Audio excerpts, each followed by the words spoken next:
धन्यवाद नरसिम्हा साहब और दया सागर जी। ये जगह का नाम मैं थोड़ा भूल गया। जगतगिरी गुट्टा। जगतगिरी गुट्टा में सगर समाज के आज जो भवन निर्माण दिन है, और साहब जैसे कहानी बताया यहाँ के बारे में कि 32 साल से हम लोग क्या क्या संघर्ष करके इसको बनाए हैं। सर बहुत बड़ी बात है, जिस समाज में हमारा जन्म हुआ है वो शुरू से ही संघर्ष करते आ रहा है। ये आज की बात नहीं है, पूरे हिंदुस्तान का। आज ये भगीरथ जन कल्याण रथ यात्रा हम लोग को लेके चलना पड़ा कि क्यों हम लोग लेके चले हैं, ये जानना बहुत जरूरी है। उद्देश्य क्या हमारा है? हम किसी धर्म का प्रचार करने नहीं आए साहब, न किसी पार्टी से किसी से कोई मेरा मतलब नहीं है, न हमारे टीम या संगठन का कोई मतलब नहीं है। ये मेरे मन में जब मैं दिल्ली में पढ़ने आया था, बिहार से आया था, और आप लोग हिंदी बोलते समझते हैं, इसलिए पूरा 2 महीना बाद में जो हिंदी सुनने का वाले मुझे मिले हैं तो मुझे भी बात करने में थोड़ा अच्छा लगता है। मैं बिहार के एक छोटा सा गांव में आया था पढ़ने के लिए, दिल्ली एजुकेशन लिया, बिजनेस किया, बिजनेस में सफलता मिली, सब कुछ अच्छा हुआ। लेकिन जब कास्ट की बात आता था ना कि किस कास्ट से हो आप, तो मैं कंपनी के काम से बाहर बहुत जाता था, हर स्टेट में जाता था। लेकिन जब मैं अपने बारे में पूछता था कि कौन सा कास्ट हमसे पूछा जाता था, तो मैं बताता था कि मैं इस कास्ट से हूं, तो वो बोलते थे ये क्या कास्ट होता है भाई। तो मेरे अंदर फीलिंग बहुत आता था कि आखिर पूरे देश में ऐसा क्या है जो सब समाज के लोग हैं, मेरे समाज के लोग क्यों नहीं है।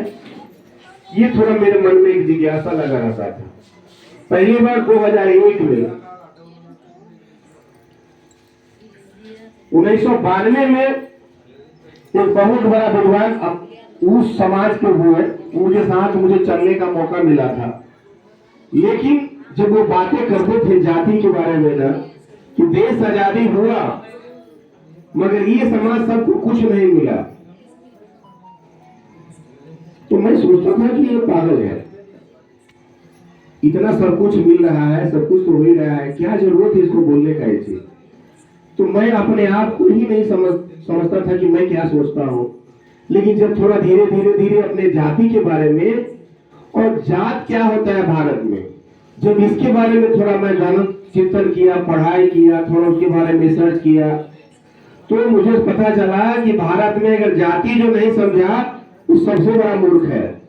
ये जाति से ही भारत में सब कुछ होता है, अगर जाति नहीं तो उसको कुछ नहीं पता है। तो भारत में तो थोड़ा अलग अलग से खड़ा हो जाओ ना, क्या पता पीछे वाले नहीं दिखाई दे रहा है, तीन जगह खड़ा हो जाओ ना, एक इधर खड़ा। तो बच्चा जन्म लेता है, आप लोग समझ रहे हैं मेरी बात? आज तक आप लोग नहीं सुना होगा भाई जी, और शायद आप लोग भी नहीं सुना होगा कि मैं नेता नहीं हूँ। 4 महीना पहले यात्रा शुरू की तो मुझे बोलना भी नहीं आता था, लेकिन 4 महीने में दिन में 40 बार बोलता हूँ, तो धीरे धीरे बोलना शुरू सीख गया हूँ। इस भारत में जब बच्चा जन्म लेता है तो भी जाति पूछा जाता है, और जब हम लोग का मृत्यु होता है, शमशान घाट पे जाते हैं तो भी जाति पूछा जाता है। तो जाति का जो महत्व है वो जो लोगों ने समझा, वो भारत के ऊंचे पोस्ट पे, ऊंचे गद्दी पे, भारत के सबसे सर्वोच्च जगह पे पहुंच गया। दुर्भाग्य रहा हमारे समाज का कि हम जाति को भूल गए। अगर आज हम जाति को नहीं भूले होते ना, मेरे पास दुनिया की कोई कमी नहीं साहब। ये मेरे 80+ मेरे पिताजी है, ये 4 महीने से भी मेरी यात्रा में मेरे साथ। सोच लीजिए, हम लोगों ने जाति ही भूल गए अपने आप को। 4 भाई में 2 भाई पैसे वाला कमा के गांव में आ गया, कोई महबूब नगर में रह रहा है। अगर गांव में रह गया तो गांव में रह लिया, अगर हैदराबाद में आ गया, राजधानी में तेलंगाना का, तो कमा के थोड़ा सा अच्छा पैसा कमा लिया। लेकिन सोचिए, जब हिंदुस्तान में कश्मीर से कन्याकुमारी तक ब्राह्मण कहने से कैसे आते जानते हैं कि ब्राह्मण ही ब्राह्मण समाज के लोग हैं। आज कश्मीर से कन्याकुमारी तक सब जानते हैं कि ये बनिया समाज के लोग हैं। देश के प्रधानमंत्री गृह मंत्री होता है कि हम बनिया है भैया, हम साहू है, तेली है, राठौर है। आप सोशल मीडिया पे सुना होगा आपने, गृह मंत्री जी का बहुत सारा वीडियो वायरल हुआ। तो देश के इतने बड़े बड़े पोस्ट पे लोग हैं, उनको बोलने में नहीं शर्म लग रहा है, उनको अपने जाति के बारे में चर्चा करने में खुशी हो रहा है। तो हमारे समाज के लोग जो कुछ बुद्धिजीवी लोग हैं, जिनको कुछ भी नहीं पता है समाज के बारे में, अगर दो पैसा कमाते हैं तो अपने जात को ही भूल जाते हैं, अपने समाज को ही भूल जाते हैं। उसका कारण क्या हुआ? उनकी अज्ञानता के कारण आज हम भारत में सबसे पिछड़े हैं। सबसे एसटी एससी जितनी जातियां हैं भारत में, वो सबसे पिछड़े जाति में सबसे पीछे पैदान पे आप सगर समाज के लोग हैं। इसका ये क्या कारण है? हमारा इस हिंदुस्तान में जो सबसे देश आजाद हुआ, जो सबसे पिछड़े पैदान पे थे, आज उनके बेटा जज, IAS, IPS, deputy collector, IAS बन गए, राजदूत बन गए, सांसद विधायक बन गए। लेकिन हमारे समाज के लोग क्यों नहीं बने? कभी इसके बारे में कोई सोचा है? दुर्भाग्य इस बात का है कि हमारे समाज के लोगों ने एक स्टेट लेवल पे आपस में खींचातान लड़ाई करना शुरू कर दिया। तो यही दुर्भाग्य रहा हमारे समाज को कि स्टेट से बाहर कोई गया ही नहीं। आंध्रा के बंटवारा हो गया, तेलंगाना हो गया, आंध्रा वाला हमारा दुश्मन हो गया, तेलंगाना वाला हम एक हो गए। अरे सोचिए, जब एक ब्राह्मण पूरे देश में ब्राह्मण कैसे बोलते हैं भाई? वो तो 46, 48 नाम से जाने जाते हैं पूरे देश में ब्राह्मण। पटेल, एक हार्दिक पटेल आंदोलन करता है गुजरात में, पूरा देश के पटेल।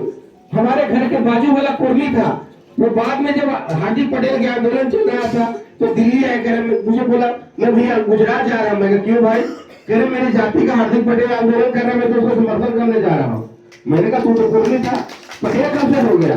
बोले नहीं भैया पटेल, हम भी पटेल ही है। अब सोचिए, ओबीसी में हम सब आते हैं। आपको मालूम है ओबीसी में कितना नंबर पैदान पे है आप लोग? ओबीसी में हमारे समाज के लोग ओबीसी में 37 के बाद है सब लोग। 37 के बाद हर स्टेट का मैं मुआयना करके हम लोग जाना हूं, जानकारी इकट्ठा किया हूं। 2018 से मैं इसके लिए पागल हूं। तो इसी आंध्रा में लोगों ने लंबी लंबी कसम खाई थी, इस समाज को आगे बढ़ाने के लिए हम भगीरथ रथ यात्रा शुरू करेंगे, सबसे पहले खून की नदियां बहा देंगे, मैं ये करूंगा, मैं ये करूंगा। मैं भी पागल था, बिजनेसमैन था, थोड़ा कमाया था, गर्म था, जोश था अंदर में। मैं सोचा यार इतना अच्छी बात हो जाएगा भगीरथ। जब मैं भगीरथ जी के बारे में जानना शुरू किया, क्योंकि हमारे बिहार में भगीरथ जी को पहले से मानते हैं हमारे समाज के लोग, तो मैंने कहा इतना बड़ा इतिहास हमारे समाज को छुपाया गया है, अपने समाज का ये सारा चीज हो रखा है, फिर भी एक यात्रा अगर शुरू से हमारा समाज होता है तो सबसे पहले मैं योगदान करूंगा इस यात्रा में। लेकिन हमारे समाज के लिए पहला राष्ट्रीय लेवल पे जोड़ने का मीटिंग 2012 में हुई थी। क्या सर? 2012 में दिल्ली में। उसमें जो भी लोगों ने उसमें सहायता किया, आज तक हमारे समाज को आज इस पोजीशन में लाए, उनको बहुत बहुत धन्यवाद, बधाई देता हूं। क्योंकि हम अपने लोगों को बुराई कर सकते हैं, जितना हो सकता है बड़ाई कीजिए, हम इसमें टाइम नहीं वेस्ट करना चाहिए। और उन लोगों को योगदान की वजह से आज हम लोग यहाँ खड़ा है। ये तो हम लोग को कौन जानता? 76 साल में हम आपस में नहीं जान पाए, तो आज क्या जानते? सब लोग का योगदान रहा। लेकिन ये सोचिए, हमारा जो इतिहास है वो भारत में किसी भी जाति के इतिहास में हमसे बड़ा नहीं है। हमने, हमारा पूर्वजों जितना अच्छे से काम किया है, किसी समाज के लोगों ने काम नहीं किया है। हमारे समाज के लोग थोड़ा विस्तार से, बहन जी कल बात कर लेना बहन जी, बहुत बड़ा ज्ञान की बात बता रहा हूँ। इस हिंदुस्तान के संविधान में ही गलत हमको रखा गया है। भारत की आजादी की लड़ाई कब लड़ी गई थी, आप मुझे बताएंगे? कब लड़ी गई थी भारत की आजादी की लड़ाई? हमें तो यही पढ़ाया जाता है ना कि मंगल पांडे 1857 में लड़ी गई थी। इस तरह से झूठ है। भारत की आजादी की लड़ाई, पहली लड़ाई 1770 से 1800 ईस्वी में लड़ी गई थी बिहार के चंपारण में। और वो हमारे सगर समाज के लोगों ने अंग्रेज के खिलाफ 30 साल लड़ाई लड़ी भारत की आजादी के लिए। 30 साल में 11,000 लोगों को फांसी की सजा हुआ बिहार में। पूर्वी चंपारण में। उसके बाद उसी जगह पे पूरे विश्व में घूमे महात्मा गांधी, पूरे देश में पूरे विश्व में जाके घूमते हैं। उनको कहीं भारत आजादी की सफलता में कुछ नहीं प्राप्त होता है। तो उन्होंने लोगों से पूछा कि ऐसा कौन सा समाज है जो सबसे ज्यादा लड़ाकू है, जो लीडर है। तब उनको पता चला कि 1770 में अंग्रेजों के खिलाफ कहीं आजादी की लड़ाई लड़ी गई थी और ये सगर समाज के लोगों ने लड़ा था। तो महात्मा गांधी बहुत खुश हुए, बोले मैं उस समाज के लोगों से मिलने जाता हूँ। महात्मा गांधी गए बिहार के चंपारण में, समाज के लोगों ने मिला। समाज के लोग जब उनसे मिले, ये थे मुकुटधारी चौहान, ये पगड़ी वाले के बगल में, ये मुकुटधारी चौहान 5 एकड़ जमीन देके महात्मा गांधी का पहला, भारत का पहला आश्रम महात्मा गांधी का 5 एकड़ जमीन देके मुकुटधारी चौहान जी ने उनको बनवाया। और वहां से आजादी की दूसरी लड़ाई शुरू होती है भारत की। और वही लड़ाई दांडी यात्रा, नमक यात्रा, नमक सत्याग्रह के नाम से जाना जाता है। और भारत को आजादी होने में सबसे बड़ा भूमिका हमारे समाज के लोगों ने करी। और आज हम भारत आजादी से बैठे हुए, भारत को आजाद दिलाने में जो दो हमारी भूमिका रही है, उसके पहले हम लोग सॉल्ट मेकर के नाम से जाने जाते हैं। नमक बनाने की उपजातियां, सोडा, खाड़ी सोडा बनाने की उपजातियां। नमक जो था, भारत 80% जगह मरुस्थल था, जहां कुछ नहीं होता था। 80% जगह में या तो चारों तरफ समुद्र है, चाइना की तरफ से जमीन का बॉर्डर था, वो पहाड़ी इलाका है। लेकिन जब 80% मरुस्थल जमीन में जब कुछ नहीं होता था, तब हमारे पूर्वजों ने नदी सागर से, सागर किनारे जो सगरवंशी सगर समाज के लोग रहा, उसे नमक बनाना शुरू किया। और वहीं पर था भारत के तमाम मरुस्थल जगह पे नमक बनाने का काम हमारे समाज के लोगों ने किया। और जहां नहीं ज्यादा क्योंकि मरुस्थल जमीन था, वहां पे लोगों ने सोडा बनाना शुरू किया, खारी सोडा।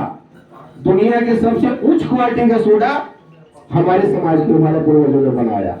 दुनिया के उच्च क्वालिटी का नमक हमारे समाज के लोगों ने बनाया।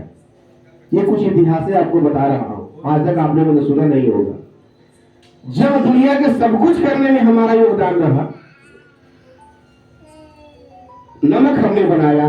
नमक बनाते समय जब नमक बड़ा व्यापार बना भारत का, तो अंग्रेज का सबसे पहला नजर पड़ा उसके ऊपर, क्योंकि भारत में तो नील की खेती करने के लिए आया था। अंग्रेज इतना दिमाग लगाया कि नमक का इतना बड़ा व्यापार है भारत में, इसको पूरे विश्व में हम यहाँ से इसको बेचेंगे।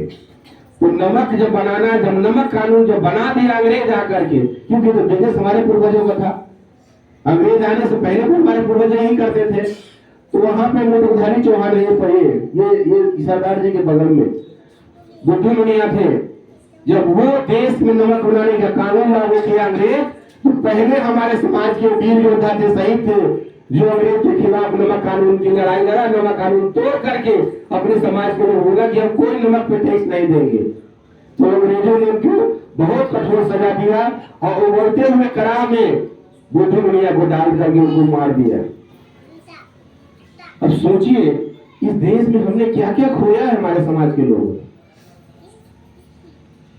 आज हम जिस मकसद से चल रहे हैं, वो अपने पूर्वजों को ढूंढने के लिए हम आए हैं, अपने समाज को जोड़ने के लिए आए हैं। हम किसी नेता पार्टी पॉलिटिक्स का प्रचार करने नहीं आए हैं।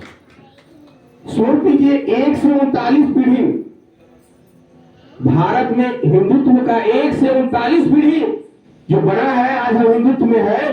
तो राजा सगर दिलीप विश्वा कौन वंशज है? महाराष्ट्र भागीरथ के वंशज है। जो राजा हरिश्चंद्र और राजा दशरथ और राजा राम जी तक के वंशज हम लोग हैं। सोचिए, जो राजा सगर के वंशज हम लोग हैं, राजा भगीरथ के वंशज है, जो अपने पूर्वजों को मोक्ष दिलाने के लिए 60,000 पूर्वजों को मोक्ष दिलाने के लिए मां गंगा को धरती पे लेके आए और तब जाके उनको 60,000 पूर्वजों को मोक्ष दिलाया।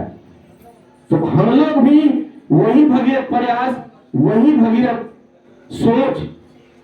आज 22 जनवरी को रामलीला, राम जी का मंदिर का उद्घाटन अयोध्या में हो रहा है। आप सोचिए, जिस राजा सागर भगीरथ के वंशज हम लोग हैं, राम मंदिर इतना बड़ा बन गया है ना, भगीरथ जी के 20वां कुएं में जन्म लिए थे राम जी। लेकिन जैसे ही राम जी का मंदिर का उद्घाटन 22 जनवरी को हो रहा है, उसी तरह हम लोग को भगीरथ जी को आइकॉन मान करके एक संकल्प लेना पड़ेगा कि भारत में तमाम गंगा घाट पे भगीरथ जी का स्टेचू लगाया जाए। ये हमारा सबसे बड़ा, और आज साक्षात ये माँ गंगा को हम ले गया है गौमुख से। हमारे समाज की बेटी सविता जो माउंटेनियन है, आपको मालूम है विश्व में वो पहली ऐसी महिला है जो 3 बार वर्ल्ड रिकॉर्ड बनाई है, 3 बार वर्ल्ड रिकॉर्ड बनाई है। हमारे समाज की बेटी, गूगल पे डालेंगे सविता महतो, तो -30 में जाके गौमुख से जल ला करके हम लोग यात्रा में थी, अभी कर्नाटक से वापसी गई है। उसको खुशी की बात यह है कि माउंट एवरेस्ट के उसका सिलेक्शन भी हो गया। तो आप बताइए, हम राजा सागर, राजा भगीरथ के वंशज, राजा राम जी का वंशज होने के बाद भी इस भारत में हमने एक आइकॉन नहीं माना साहब। जो आइकॉन एक को मान लिया इस हिंदुस्तान में, उसका नाम पूरे देश में आज है, उसके समाज एक नाम पे एकत्रित हो गया। लेकिन हम लोग एक आइकॉन नहीं माने। अगर एक आइकॉन माने होते ना, तो इस हिंदुस्तान में हमारे समाज का 20 करोड़ की आबादी है साहब। अब सोचिए, आपसे बड़ा किसी की आबादी है क्या? लेकिन फिर भी हम लोग क्यों बटे हुए हैं? इस हिंदुस्तान में आंध्रा तेलंगाना में आज तक एक सांसद विधायक कोई बना है क्या? आंध्रा और तेलंगाना में कभी एक भी विधायक बना है क्या अपने समाज का? एक भी एमएलए नहीं बना ना? इसका क्या कारण था?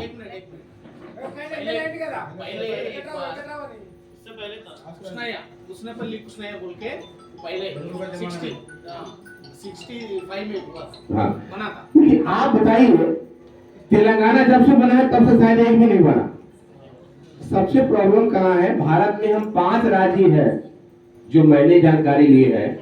5 राज्य है, बिहार, यूपी और महाराष्ट्र और कर्नाटक, और उनके यहाँ कर्नाटक में एक इमेज है आपका पुट्रेटा शेट्टी जी, और महाराष्ट्र का पहला जो मुख्यमंत्री थे वो आपके समाज के लोग थे। देश आजाद हुआ, पहला मुख्यमंत्री महाराष्ट्र के आपके समाज के लोग बना। उसके बाद एक विधायक भी आपके लोग नहीं बन रहा है। उस जगह पे वहां पे एक विधायक, एक सांसद भी बने, अगले भी हमारे समाज के लोग बोलते हैं, लेकिन हमारे साथ भी नहीं तालमेल का बैठ रहा है। हम लोग पूरे देश में विभिन्न नाम से जाने जाते हैं। इसी नाम से सब लोग का अलग अलग नाम है। यादव भी पहले अलग था, बनिया भी पहले, सब अलग अलग नाम से जाने जाते थे। जब एसटी एससी जब आयोग बना, आरक्षण उन लोग को मिल गया, तो बचा साहब ओबीसी ना, ओबीसी की तमाम जातियां दूसरों को जोड़ना शुरू कर दिया। और जब बीपी मंडल आयोग लागू हुआ, मंडल कमीशन बना, जब ओबीसी के लिए मंडल कमीशन बना और भारत के प्रधानमंत्री विश्वनाथ प्रताप सिंह ने मंडल आयोग बनाया, लागू किया, उनकी सरकार चली गई उस आयोग बनाने के लिए। प्रधानमंत्री से चले गए, लेकिन वो संसद में पारित करके गए ओबीसी के लिए कि ओबीसी को कुछ मिलना चाहिए। उस समय भाग भाग के जितने भी ओबीसी की जातियां थी, सबसे पहले उसने क्या किया, कश्मीर से कन्याकुमारी, बिहार, बंगाल, असम, सब जगह जाके अपना काम के हिसाब उसको अपना रिश्तेदार बना के भाई बना लिया। बोला शादी बेशक मत करना, लेकिन तुम बोलो कि हम भी बनिया है, तुम भी बनिया है, तुम भी पटेल हो, हम भी पटेल हो। और वो पूरे भारत के एक साथ ओबीसी की सारी जातियां अपना अपना पहचान बना करके और एक एफिडेविट बना के केंद्र सरकार को हल्फनामा देके जमा कर दिया। और जमा कर दिया, आप तो जानते हैं सर इसका प्रोसीजर, वो जमा कर दिया, सरकार उसको मान लिया कि ये देश भर में ये सब है, उसके लिए आयोग बनाना शुरू कर दिया। जिसको आरक्षण नहीं मिला उसके लिए आयोग बना दिया सरकार, जिसको सीधे से भी मिल गया और पीछे के दरवाजा भी उसके लिए खोल दिया कि आगे से नहीं तो पीछे से तुमको कुछ न कुछ देंगे। जब 2014 में देश में सरकार बनती है, तो सबसे पहले हम लोग के साथ चलने वाला था मछुआरा समाज के लोग, सबसे पहले मोदी सरकार उसके लिए आयोग बना दिया। 9.5 साल में जितना मछुआरा समाज का विकास हुआ है, हम लोग तो उसके 2 पैसा भी विकास नहीं किए साहब। 500 करोड़ उसको फंड मिला है उस समाज को। अभी 4 महीना पहले लोहार को क्या बोलते हैं यहाँ पे, कंबार, लोहरा, विश्वकर्मा समाज, विश्वकर्मा समाज के लिए आयोग बना दिया बिना मांगे हुए, उसको मालूम ही नहीं कि उसके लिए आयोग बना दिया सरकार। और उसको आयोग बनाने के लिए बोल दिया कि आप इतना दिन में कैफे दे दो कि किस स्टेट में आप किस नाम से जाने जाते हो। वो 15 दिन में दे करके बोल दिया साहब हम तो पहले से तैयार बैठे, ये सारा हमारा भाई है, यूपी बिहार झारखंड ये वाला, एक गांव में तो 20 लोग हम रहते ही है, ये सब हम एक है, हमारा लिए आयोग बन गया, बहुत धन्यवाद, हमको सब यही मान लिया जाए। और उसको एक नाम दे दिया विश्वकर्मा समाज। सोचिए, जिसके आरक्षण मिला उसके लिए भी सब कुछ मिल गया, जिसको आरक्षण नहीं मिला वही ओबीसी वाला को आयोग बना दिया उसके लिए। लेकिन क्या हमारे लिए कुछ बनाया कोई? क्या इसका सबसे बड़ा कारण है हमने कोई बड़ा आंदोलन नहीं किया। हमने जितना हम आर्थिक पढ़ते हैं ना उतना हमको संविधान भी पढ़ना चाहिए। अगर हम लोग संविधान पढ़े होते तो आज हमारा ये हाल नहीं होता। किसी न किसी को माना ना, ST/SC के लोग बाबा साहब अम्बेडकर को मानते थे ना, माने ना, जबकि उनके समाज के नहीं थे वो, फिर भी अपना आइकॉन मान लिया कि नहीं बाबा साहब अम्बेडकर हमारा आइकॉन है, और उनको मान करके आज सबको फायदा मिल गया। ब्राह्मण जो होते हैं ब्राह्मण, वो परशुराम जी को अपना आदर्श अपना भगवान मानने लगे।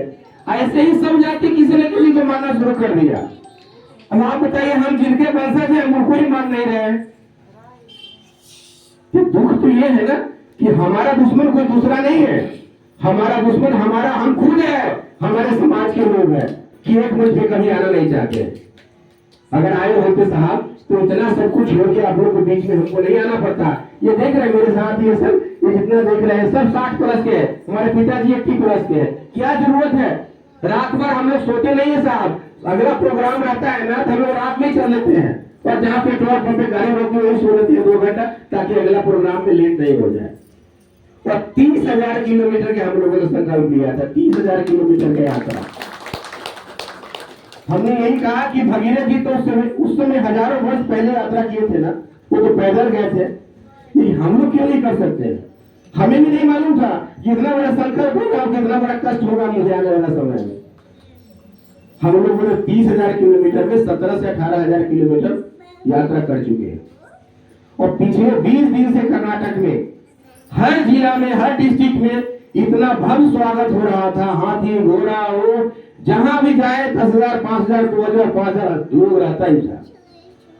तो ताजुब एक दिन मुझे तब लगा जब मैं रथ यात्रा लेके जब पंजाब में गया, वहां भी स्वामी जी ये पुरुषोत्तमानंदपुरी जी थे, स्वागत सब कुछ हुआ। लेकिन राजस्थान के गांव में मुझे 6 बजे पहुंचना था, क्योंकि हमारे साथ में जितने भी लोग हैं साहब, उसको ना तो संगठन में कोई काम किया है, ना तो कोई राजनीतिक पार्टी से जुड़ा हुआ है, हम किसी को नॉलेज नहीं है। हम तो समझते हैं कि हमको बुलाया स्वागत के लिए, हम उनके जाके अपनी सारी बातें कहते हैं। तो एक राजस्थान में साधरी गांव था, सिरियाली, वहां 6 बजे हमको पहुंचना था। और जानते हैं कितना बजे पहुंचे वहां पे? 12:22 रात में।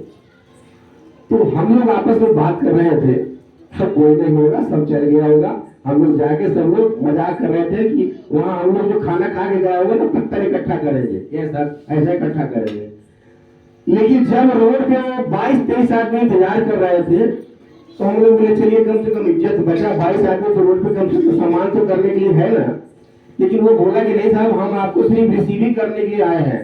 तो हम बोले भैया 12-12:30 रात बज रहा है, अब रिसीव करोगे आगे कहाँ ले जाओगे? जब अंदर ले गया वो, आप सोचोगे मेरे उस दिन आंख से आंसू आया था, मैं जीवन में कभी नहीं भूलूंगा। पर 1000 से ऊपर हमारे समाज के महिला, बच्चे, बुजुर्ग, हमारे माँ बाप, माता बहन सिर पे कलश के गगरी लेकर के, और वो छोटे छोटे बच्चे बैंड बाजा के साथ, समझिए साहब, हमारा स्वागत के लिए लाइन लगा करके, मैं जीवन में कभी नहीं बोल सकता हूँ साहब, 1000 से ऊपर लोग थे। और उस दिन से मुझे ऐसा अंदर से प्रोत्साहन मिला। पहली बार मैं उसी दिन बोला था, और तकरीबन 12-12:30 बजे शुरू किया, 2:30 बजे तक हम लोगों ने बात किया लोगों से। एक आदमी उठ के वहां से नहीं गया कि नहीं हमें भूख लगा है, हमें नींद लग रहा है, हम नहीं जाएंगे। उन्होंने बोला कि कोई पहली बार तो उनको जगाने आया है, नहीं तो शहर से 100 किलोमीटर 150 किलोमीटर, हमें तो आज कोई पूछने तक नहीं आया, और आप हमारे बीच में आए हैं। मैं तो हजारों वर्ष पहले भगीरथ को नहीं है, मेरी तो आप ही भगीरथ है जो गांव में हमारे लिए आए हैं। तो हम सबका त्योहार है। हम आज रात भर हम सोएंगे नहीं साहब, हमारे गांव का परंपरा है, कोई हमारे बीच में आता है और आप तो भगीरथ दादा को लेके आए तो खुद साक्षात भगीरथ के अवतार हो। हम पूरे समाज के लोग रात भर नहीं सोएंगे और रात भर आपके आने की खुशी में मीटिंग खत्म होने के बाद रात भर वो महिलाओं ने बुजुर्गों ने मंगल गीत गाया रात भर। अब सोचिए हमारे समाज के लोग अपने के लिए कितना लालायित है, कितना अपने आप को प्यार पाने के लिए कि हमारे बीच में कोई दवाई जगाने के लिए। उस दिन मुझे रोज 3 2 4 रोटी काम करने का और उस दिन सभी को बोला जहां हम जाएंगे हम बाजरा की रोटी खाएंगे, जो मिलेगा वही खा के आगे के लिए निकल जाएंगे, कोई फरमाइश नहीं करेगा। उस दिन से हमारे यात्रा के टीम के लोगों ने जो मिलता है साहब, मैं कभी बाजरा की रोटी खाया नहीं था, मैं भी खाना शुरू कर दिया उस दिन से और इतना अच्छा लगने लगा। जब एक दूसरे को बात करता हूँ ना तो लगता है कि हाँ कोई हमारे बीच में आया। और आज हमारे ये सफलता की ओर हम बढ़ रहे हैं। 40 लाख लोग हमारे साथ जुड़ चुके हैं रथ यात्रा में, ये बहुत बड़ा ग्रेजुएट है हमको। 40 लाख लोग, अभी ये फेसबुक आपको लग रहा है, ये मोबाइल दिख रहा है ना, इससे करीब 40 लाख लोग अभी कनेक्ट है, ये जो लाइव देख रहे हैं हम लोग, समझ गए ना। उसके बाद हम कर्नाटक में 40 लाख को बीच में आए, हम तो 1 करोड़ से ऊपर पहुंच गए, लेकिन मैं 40 लाख ही बोल रहा हूँ अभी, क्योंकि आप लोग तभी अभी आपको आगे ले जाएंगे। हम जहां जहां भी जा रहे हैं, ट्रेन बस गारंटी लोग दे रहे हैं कि सर हम पक्का आएंगे आपके लिए। हमारी मांग क्या है? भारत सरकार हमारे लिए एक आयोग बनाए, वो आयोग है सागर भगीरथ। सागर भगीरथ एक आयोग हमारे लिए बनाए। हम सब जिस नाम से जाना जाते हैं कोई प्रॉब्लम नहीं है। हम नुनिया, बीन, बेलदार, अवधिया, खरोट, ये सागरा, उपरा, मुनिया, नुनगर, ननेरा, चौहान, बस ये सारे नाम से जाने जाते हैं। इससे कोई मतलब नहीं है। हम तो देखेंगे ना कि दूसरा को कैसे दिया है। हम हर स्टेट के गवर्नमेंट से आरटीआई के द्वारा मांग कर रहे हैं कि आपने इसको कैसे दिया है। सेंट्रल गवर्नमेंट से मैंने मांग किया कि देश आजाद हुआ संविधान लागू के बाद कितने लोग को आरक्षण मिली है और कितने लोगों के लिए आज तक आयोग बना है। छटपटाने लगे हैं साहब लोग। और राजस्थान के बाद जब पहली बार मैं गुजरात पहुंचा ना तो लोग मुझे बोल रहे थे कि जल्दी आओ जल्दी आओ। हमको लगा कि लोग को ड्यूटी जाना है इसलिए बोल रहे हैं जल्दी आओ। ये कोई नहीं समझ पा रहा था। लेकिन राजस्थान से जब हम गुजरात बॉर्डर में घुसे और पहला गांव पड़ता है ईडन बडाली। ईडन बडाली में 30,000 लोग अपने समाज के लोग इकट्ठा थे साहब। 30,000 लोग 9 किलोमीटर लंबा रोड शो चली और 30,000 किलोमीटर यात्रा। 30,000 लोग हमारे लिए 20 क्विंटल से ऊपर बता रहे थे कि फूल हमारे लोगों ने बरसाया। उसमें डॉक्टर कुशल पुरी स्वामी जी भी थे हमारे साथ में। और अब सोचिए वहां जब यात्रा निकली गुजरात में तो सरकार में जो लोग थे वो लोग मंच पे हमारे बगल में आते थे। सर आप कहाँ से आए हैं? आपको नेता है? मैं कहा नहीं सर। तो बोले इतना पागल कैसे जनता आपके लिए हो गई आपके समाज के लोगों? मैंने कहा आप तो गुमराह करके रखे हो साहब हमको। ये 30,000 लोग जितनी गुजरात में पैदल सिर्फ यात्रा कर देगा ना आपका पत्ता साफ हो जाएगा। तो नहीं सर हम आपको हाथ पैर जोड़ रहे हैं, आप मेरा विरोध मत कीजिए, जो कहिए। वहाँ का सांसद, वहाँ का विधायक, वहाँ जिला अध्यक्ष, उस राज्य का जो अध्यक्ष था जिला, वो दिल्ली तक मैसेज पहुंचा दिया। उससे बात हुई। मैंने कहा सर मैं मांग क्या रहा हूँ? मैं तो मांग वही रहा हूँ जो दूसरे को दे रहे हो आप। दूसरे के स्टेचू बना रहे हो, दूसरे के लिए पहाड़ में खोद के पहाड़ में ही स्टेचू बना रहे हो। हम तो भगीरथ जी के स्टेचू मांग रहे हैं। हम गलत क्या मांग रहे हैं साहब? माँ गंगा को धरती पे लाए हैं, इनका स्टेचू लगाने में क्या प्रॉब्लम है आपको? सागर भगीरथ आयोग बनाने की मांग कर रहे हैं। हम यही एक ही नाम से जानने वाला जातिया है। आप मेरे लिए आयोग बना दीजिए ना। दूसरा के तो बना ही रहे हैं, वो तो बिना माने उसको दे रहे हो, हमें क्यों नहीं बना रहे हो आप? मैंने एक ही शब्द में कहा अगर पूरे भारत में अगर आपके समाज के लोग हैं तो एक जगह इकट्ठा करके दिखा दो, वो दिन देने के लिए मैं आपको तैयार हूँ। 21 मांग में से 10 मांग हमारा मानने के लिए तैयार है। लेकिन मैंने कहा नहीं, 21 के 21 मांग मुझे चाहिए। बोले कि आप दिल्ली के रामलीला मैदान में दिखाओ मुझे अपनी क्षमता। 24 से पहले मैं दिखाऊंगा सर, मैं बोल के आया। मतलब 5,000 से ऊपर अपने समाज को लोग इकट्ठा नहीं करूंगा तब तो मानोगे। बोले हम तैयार है, आपको दिखाओ, हम मानने के लिए तैयार है। क्योंकि मैं आरटीआई डाल को सर नाक में दम कर रखा हूँ स्टेट गवर्नमेंट या सेंट्रल गवर्नमेंट की, मुझे तो नेता नहीं बनना है ना। तो बोला मुझे तो नेता नहीं बनना है सर।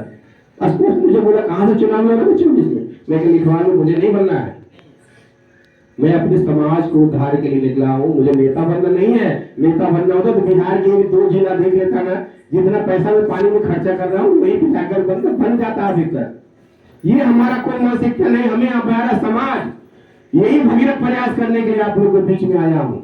जो बातें आप तक मैंने बताया ये भारत के वही सब कुछ घटना है जो सच्चाई है, ये बनावटी बात मैंने कुछ नहीं बोला। आप लोग जो लोग भारत के संविधान इतिहास जानते हैं वो आज नहीं तो कल पता चलेगा ना हम लोग किस क्या लड़ाई लड़े हैं, और हम लोग इसमें सफलता की ओर बढ़ रहे हैं। हम लोग मतलब 80% हम लोग काम कर चुके हैं अभी तक, पर हमारे समाज के लोग इतना जागरूक हो गए हैं, वो लोग टिकट बना बना के व्हाट्सअप कर रहे हैं साहब, हम बोगी बुक करा रहे हैं सर, हम 30 बुक कराए। अभी तो कल क्या बोले एक जगह पे हम गए आंध्रा में ही 3 ट्रेन बुक, तो 3 ट्रेन उन्होंने बोला कि हम बुक कर दिए, 3 बुक स्पीकर रहेगा भारत यातायात दिल्ली चलो दिल्ली चलो। और हमारे फेसबुक व्हाट्सएप इंस्टाग्राम ट्विटर पे लोग का तो ऐसी कमेंट आ रहा है सर हम भी आपके समाज के हैं, सर हम भी आपके समाज के लोग हैं। आप बताइए हिंदुस्तान में इतना आबादी होने के बाद ऐसा क्या कमी है कि हम लोग एक नहीं होना चाहते हैं। तो प्लीज जिसका भी गिला शिकवा एक दूसरे के बीच में है वो सब भुला दीजिए साहब, सिर्फ एक बार अपने समाज के लिए एक बार पहुंच जाइए। आपका मांग मनवाना मेरा काम है, आपका बेटा भाई का काम है, नहीं मानेगा तो वही से आंदोलन पहला मैं ही बैठूंगा भूख हड़ताल पे, समझे ना। लेकिन ये लड़ाई हम लोग अब जीतेंगे, और अगर हमारे लिए आयोग बन गया तो हमारा बच्चा डॉक्टर इंजीनियर IAS IPS सांसद भी विधायक MLC भी बनेगा साहब। क्योंकि जब दिल्ली में आपके लिए हिस्सा लगना शुरू हो जाएगा ना, दिल्ली के से डायरेक्ट पार्टी की नजर में आप चले जाएंगे, दिल्ली की सरकार में चले जाएंगे, दिल्ली के IAS अफसर जो वो चले जाएंगे, दिल्ली के constitution club of India, Bharat में मीडिया जो भी रिलीज करती है वो कॉन्स्टिट्यूशन क्लब दिल्ली से रिलीज होती है, वहां नजर आपका जब जाएगा तब आपका कोई नहीं आपका बाधा बनने आएगा, सोचेगा जो दे रहा है ले जाओ। इसलिए सारे गिला शिकवा भूल करके 29 फरवरी दिल्ली के रामलीला मैदान में आप लोग प्लीज आप लोग आइए, ये मेरा विनती अपील है आप लोग से। और हमने कुछ अच्छा भी काम हमने अभी तक किया है। आज से 1.5 साल पहले एक भवन का मैंने दिल्ली में आपके लिए बैठने का जगह नहीं था साहब, अगर दिल्ली में आप लोग जो भी लोग गए साहब आपके लिए कोई बैठने का जगह नहीं था, तो मैं आपके लिए बना के दिया हूँ भगीरथ भवन, और उसी भगीरथ भवन से सब भगीरथ जी का प्राण प्रतिष्ठा करके हम लोग आगे बढ़े यात्रा के लिए। और अपने खर्चा पे मैं 60 बच्चा को 1 साल पढ़ाऊंगा, 1 साल में 60 बच्चा, हर साल मैं अपने खर्चा अपने दम से पढ़ाऊंगा, और जो भी मैं कमाऊंगा वो 20% समाज में दान करने, समाज के पीछे लगाने का संकल्प ले रखा है। इसलिए प्लीज ये अभियान हमारा अभियान नहीं, हम सबका अभियान है। तो प्लीज मेरी बातों से अगर सहमति है तो आप सब मुझे सम्मान दीजिए, और नहीं सहमति है तो फिर मैं जा रहा हूँ, चले जाऊंगा, समझे ना। क्योंकि नेता में ताली बजवाने नहीं आया हूँ, मैं वो दर्द जानने आया हूँ कि जो बातें मैंने बताया हूँ वास्तव आप उससे ग्रस्त है कि नहीं, आपको उससे नुकसान हुआ है कि नहीं हुआ है। ये बस देख रहे हैं ना, मैंने अपना पैसा से खरीद के दिया, आज तक यात्रा किसी चंदा लेके नहीं किया हूँ साहब, ये बड़ाई नहीं कर रहा हूँ, ये सच्चाई बोल रहा हूँ। इसलिए आप सब, मैं आपको कोई सदस्य नहीं बनाने आया हूँ, कोई पर्चा नहीं काटने आया हूँ, बस आप लोग एक दिन टाइम निकाल के दिल्ली की रामलीला पहुंचिए, बस ये अपील करने आए हैं। बहुत बहुत धन्यवाद, बहुत बहुत आभार।